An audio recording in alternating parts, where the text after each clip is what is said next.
wash me clean for the wrong that you've redeemed. I know you're able, and my eyes don't have to see one more reason to believe.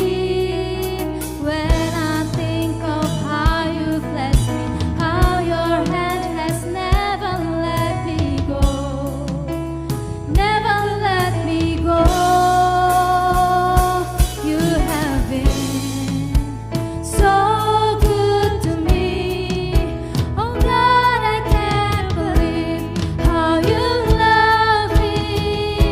What a friend you have been. So good to me. God, I can't believe how you love me. What a friend you have been.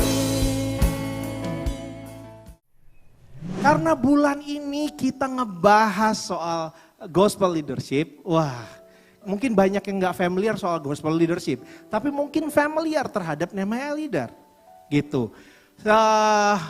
Kayaknya dalam kehidupan kita mau ada di kantor, saudara juga ada di lingkungan rumah saudara, kita tahu ada Pak RT misalnya dan lain-lain. Itu adalah semua leader-leader yang ada di sekitar kita. Sadar tidak sadar, pasti ada seorang leader gitu yang ada di sekitar kita. Amin. Tapi percaya tidak percaya gitu. Seringkali kita juga nggak mengerti soal leader tersebut. Gitu. Hari ini saya coba akan membahas beberapa hal terkait dengan firman Tuhan soal leader ini sendiri. Saudara, apakah tahu orang-orang yang saudara bisa lihat di sini? Wah, ini adalah orang-orang yang terkenal, saudara. Orang-orang yang terkenal, orang-orang yang punya pengaruh banyak, gitu. Ada paling kiri itu LeBron James gitu. Jadi kalau saudara yang mungkin tahu pemain basket, ini umurnya hampir 40 tahun tapi dia masih main. Dia seorang pemimpin yang juga di LA Lakers gitu ya. Dia seorang pemimpin untuk anak-anak mudanya di situ, dia yang menaunginya gitu. Jadi ini orang luar biasa juga. Saudara juga mungkin tahu Elon Musk gitu. Elon Musk yang terkenal sama Teslanya. Lalu juga ada Oprah Winfrey gitu ya. Dia juga salah satu presenter yang punya banyak pengaruh gitu. Masa lalunya yang kelam, dia sekarang jadi inspirasi buat para wanita gitu. Mereka adalah orang-orang yang menjadi penting di dunia. Setiap perbuatannya, setiap perkataannya itu memiliki pengaruh di dunia ini. Gitu. Kehidupan pribadinya pun jadi inspirasi. Mereka memimpin perusahaannya juga jadi inspirasi. Tapi coba saudara bayangkan. Saudara kenalkah ini? Nggak kelihatan? Oke. Ada Mahatma Gandhi, ada Mother Teresa. Apakah juga mereka jadi seorang pemimpin? Yes, mereka sama-sama pemimpin, saudara. Tapi supaya lebih relate lagi, saudara kenal gak dengan yang ini? Nah, ini kita masih kenal. Karena supaya relate. Bagaimana pandangan kita terhadap orang-orang yang kita kenal maupun orang-orang yang gak kita kenal sebenarnya. Itu menjadi pertanyaan. Dan saudara bisa menyimpulkannya sendiri. Seperti apa leader yang saudara lihat, seperti leader yang saudara kenal. Dan leader mana yang saudara inginkan. Bahkan leader mana yang saudara mau ikuti. Gitu, banyak sekali gitu. Nah saudara, saya cuman punya satu kuis buat saudara. Gitu, ini saya cari di internet, tapi percayalah ini tidak akademis ya saudara ya, tidak akademis sama sekali gitu ya. Ini cuma ya just for fun aja buat kita gitu ya. Saudara boleh lihat di depan sini ada mahkota gitu. Ada mahkota nomor 1, nomor 2, nomor 3, 4, 5, dan 6. Saudara pikirkan mana yang menurut saudara paling bagus. Coba saudara, ketika saudara memandang ini, kita ngeliat nih, yang pertama yaitu adalah Anda adalah orang dengan karisma yang kuat. Wah. Ketika giliran Anda memimpin sebuah proyek atau pekerjaan, Anda dengan cepat membuat semua orang suka. Anda adalah orang baik yang tahu harus berkata apa saat dibutuhkan. Yang kedua adalah dinamis. Wah. Ini orangnya tuh tipikal orang-orang yang kelihatannya nggak suka monoton. Jadi keputusan-keputusan kalau kita baca Anda selalu mencari hasil terbaik.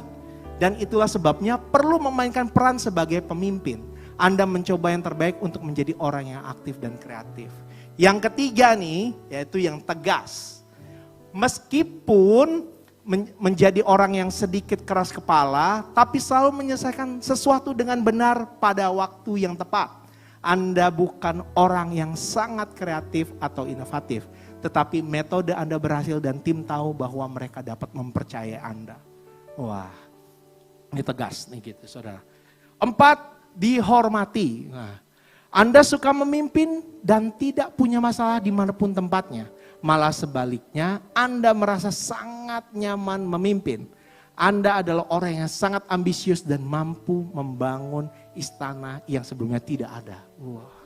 Kelima, penyayang. Ini jadi saya juga agak cukup amazed gitu yang saya baca gitu. Ini apa tipe kepemimpinan yang namanya penyayang gitu. Karena Anda adalah orang yang baik dan peduli. Ketika memimpin selalu bersandar pada sisi manusia. Itu sebabnya semua orang mencintai dan menghormati. Mereka tahu bahwa ketika Anda mengkritik itu ya untuk kebaikan dan tidak pernah ada niat buruk. Yang keenam adalah produktif gitu. Anda adalah pekerja keras dan tahu apa artinya menjadi seorang pemimpin. Anda tidak pernah membiarkan orang lain melakukan pekerjaan Anda dan mungkin mengalami kesulitan mendelegasikan fungsi karena dapat melakukan semuanya sendiri. Saudara tipe yang mana? Atau juga saudara pinginnya pemimpin seperti apa? Ini tidak akademis tapi setidaknya boleh kita jadi gambaran buat kita. Gitu. Nextnya adalah kalau kita orang-orang Kristen banyak banget mendengar doa seperti ini. Banyak banget dengar seperti ini. Saya bacakan di Ulangan 28 ayat 13. Tuhan akan mengangkat engkau menjadi kepala dan bukan menjadi ekor. Engkau akan tetap naik dan bukan turun. Apabila engkau mendengarkan perintah Tuhan Allahmu yang kusampaikan pada hari ini, kau lakukan dengan setia. Seberapa boleh angkat tangan saudara, seberapa sebelum saya ngomong ini, berapa banyak kita semua di tempat ini yang tahu ayat ini? Boleh angkat tangan? Boleh angkat tangan? Kayaknya mayoritas semuanya tuh tahu gitu. Kalau kita pikir-pikir, apa sih artinya kepala? Apa sih artinya ekor? Apa sih yang namanya selalu naik dan bukan turun? Saudara mungkin ya sama sih. Saya juga mikirin hal-hal yang kayak gini gitu saudara. Kalau kita ngomong kepala, selalu di bayangan saya itu seorang pimpinan. Orang yang kaya, yang kayak tadi orang-orang yang masuk di punya kekayaan yang besar, punya pengaruh yang besar, dia kaya sekali gitu. Apakah kepala itu juga artinya punya banyak talenta gitu. Jadi dia bisa melakukan segala hal yang diperlukan. Tapi kalau ekor gimana nih? Orangnya miskin, miskin, orang biasa, banyak gagal. Pemikiran kita banyak, saudara.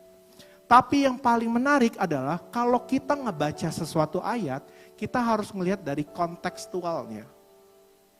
Yang saya mau bahas sekarang ini. Tapi kita boleh sama-sama baca dulu saudara. Dari Ulangan 28 ayat 1 sampai dengan 14 gitu. Kita baca sama-sama. 1, 2, 3. Jika engkau baik-baik mendengarkan suara Tuhan Allahmu dan melakukan dengan setia segala perintahnya yang kusampaikan kepadamu pada hari ini, maka Tuhan Allahmu akan mengangkat engkau di atas segala bangsa di bumi. Segala berkat ini akan datang kepadamu dan menjadi bagianmu jika engkau mendengarkan suara Tuhan Allahmu.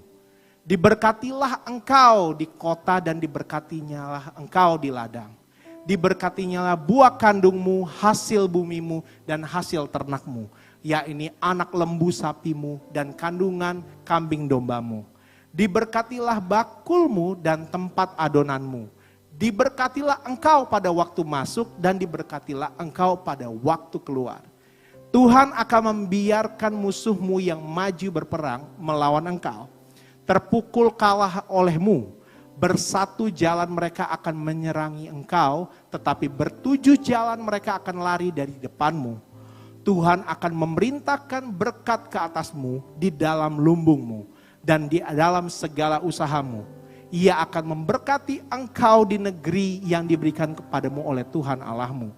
Tuhan akan menetapkan engkau sebagai umat-Nya yang kudus, seperti yang dijanjikannya dengan sumpah kepadamu. Jika engkau berpegang pada perintah Tuhan Allahmu dan hidup menurut jalan yang ditunjukkannya. Maka segala bangsa di bumi akan melihat bahwa nama Tuhan telah disebut atasmu dan mereka akan takut kepadamu.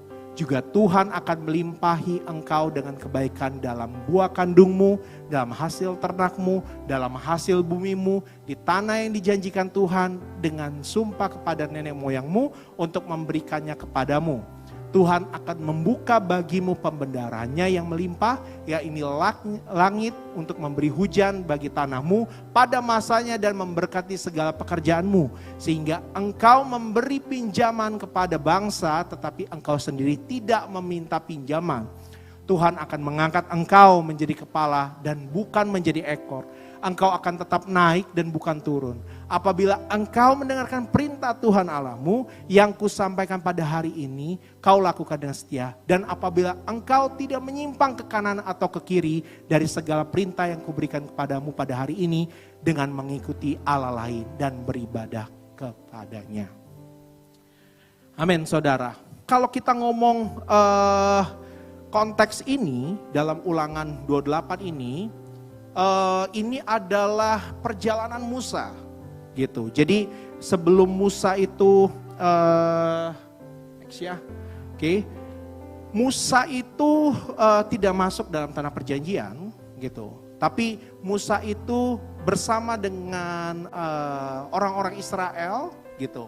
Dia yang pertama kalau kita ngomong soal latar belakangnya, kitab Ulangan ini berisi tentang mengenai amanat perpisahan Musa sebenarnya, di mana di dalamnya mengulas kembali dan memperbarui perjanjian Allah dengan Israel dan angkatan Israel yang baru. Kedua adalah temanya berkaitan dengan berkat dan sebenarnya kutuk yang di ayat selanjutnya. Jadi kalau saudara baca di ayat setelah ayat 15 sampai ke bawah, itu ngomongin soal kutuk. Lalu tujuannya intinya adalah, kalau yang saya cari referensinya adalah kitab ini juga mengandung pesan moral dan etika serta peringatan tentang pentingnya ketaatan terhadap hukum-hukum Allah. Lalu juga memberikan pengertian tentang konsekuensi tindakan. Saudara, kalau kita baca secara kontekstual di di pasal ini, bagaimana kalau kita ngelihat ini adalah paling mendasar adalah sebab dan akibat. Gitu. Jadi apa yang harus saya lakukan untuk saya bisa mendapatkan ini. Kalau kita baca ayat dari 2 dan selanjutnya, itu semua ngomongin berkatnya. Berkatnya, berkatnya, berkatnya, berkatnya, berkatnya. Tapi seringkali kita sebagai umat Kristen peduli akibatnya. Bukan sebabnya karena apa. To be honest, saya pun juga kayak gitu. Seakan-akan saya tuh mikirin bahwa saya ini jadi kepala. Tapi sebenarnya apa yang mendasari itu? Ayat pertama ini menjelaskan banyak hal terhadap akibat yang akan diterima. Pertama, ayat pertama itu ngomong jika engkau baik-baik mendengarkan suara Tuhan Allahmu dan melakukan dengan setia segala perintahnya. Banyak sekali, pertaubatan saya juga. Saya selalu juga ngomong gini, wah saya kepala nih, saya nih, oke, saya memutuskan sesuatu untuk melakukan, untuk tujuan sesuatu. Tapi dasarnya apa? Kalau kita ngomongin semua soal berkat, dan berkat. Di di kata-kata selanjutnya, segala perintahnya yang kusampaikan kepadamu pada hari ini, maka Tuhan Allahmu akan mengangkat engkau di atas segala bangsa di bumi. Di sini membuktikan bahwa ada otoritasnya Tuhan. Otoritasnya Tuhan yang ngasih kita berkat. Dan Musa merasakan itu. Dan Musa mengingatkan umat Israel bahwa segala sesuatu yang kita dapatkan ini, itu semuanya datang daripada Tuhan. Dan itu adalah otoritasnya Tuhan. Kalau kita baca konteksnya tadi, itu nggak ngomong cuma hanya soal person, saudara. Tapi itu secara komunal, yaitu secara bergerombol. Artinya Tuhan Yesus hadir dan menjadikan bangsa ini menjadi bangsa pemimpin. Banyak pertanyaan lagi di kepala saya waktu itu. Kalau saya ada di lingkungan Kristen yang taat sama Tuhan, gitu. Saya bukan jadi pemimpinnya, saya jadi ekornya. Apakah saya jadinya tidak percaya sama Tuhannya? Enggak, saudara. Tapi mendengarkan suara Tuhan itu jauh lebih penting. Kalau kita ngomongin berkatnya nggak akan pernah habis-habis, saudara. Tapi ketika mendengarkan isi hatinya Tuhan, itu jauh lebih punya esensinya. Dan ketika kita tahu tidak sesuai dengan keinginan kita, maka kita tetap percaya sama Tuhan. Robin Sharma ini ngomong, leadership not a title, it's a behavior. Jadi betapa pentingnya leader yang ada sekarang mengerti bahwa leader itu bukan hanya ngomongin soal kedudukan. Tapi behaviornya kita yang menentukan bahwa itu adalah leadership. Dan John Maxwell pun ngomong juga, leader become great not because of their power, but because of their ability to empower others. Jadi memberikan pengaruh. Apakah saudara saat ini di pekerjaan atau dimanapun saudara berada, saudara mendapatkan sebuah jabatan? No, Anda pun seorang di bawah sekalipun, Anda punya bukan power yang dibutuhkan, tapi ability to empower others. Di mana kita juga boleh memberkati orang-orang. Kita bergantung kepada kasih Tuhan, bukan dari pengalaman atau kehebatan kita.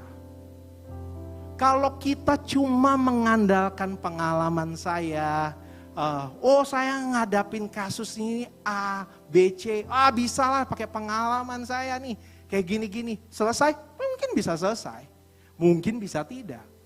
Tapi rasa kita bergantung sama kasihnya Tuhan, itu menjadi sesuatu yang paling penting.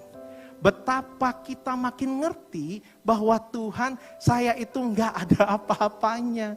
Walaupun kedudukan saya apapun, saya punya power apapun, saya gak ada apa-apanya tanpa kasih Tuhan. Ketika saya bergantung sama Tuhan, Tuhan memberikan segala hikmat apapun itu. Kalau Tuhan tidak jawab, itu otoritasnya Tuhan. Mengapa Tuhan membuat kita menjadi seorang pemimpin?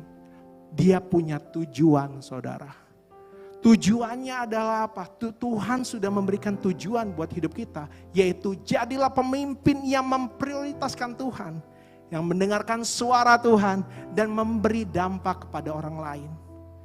Bahkan saudara, Yesus pun sebagai pemimpin, seorang pemimpin yang paling sempurna di dunia ini. Dia datang ke dunia bukan untuk dilayani, tapi dia melayani, saudara. betapa kita harusnya mengikuti contohnya Tuhan. Dan salah satu bentuk untuk menghargai kasih karunia Tuhan yang udah kita diberikan, itu adalah memberitakan kasihnya Tuhan. Sehingga apapun kedudukan saudara, saudara boleh bilang, oh saya pemimpin di kantor, saudara staf di kantor, saudara ada pekerja dalam sebuah usaha, saudara punya usaha, tetap andalkan Tuhan, tetap bergantung sama Tuhan untuk punya tujuan, yaitu memberkati orang-orang lain. Dan saya yakin dan percaya, biar hari ini kita punya mindset yang baru, kita punya pengertian baru, bahwa kita tidak ada apa-apa tanpa Tuhan. Biar Tuhan yang ada buat kita semua. Tuhan ada buat keluargamu, Tuhan ada buat usahamu, Tuhan ada untuk pekerjaanmu. Sehingga itu semua untuk mempermuliakan Tuhan lebih dahsyat lagi. Amin saudara.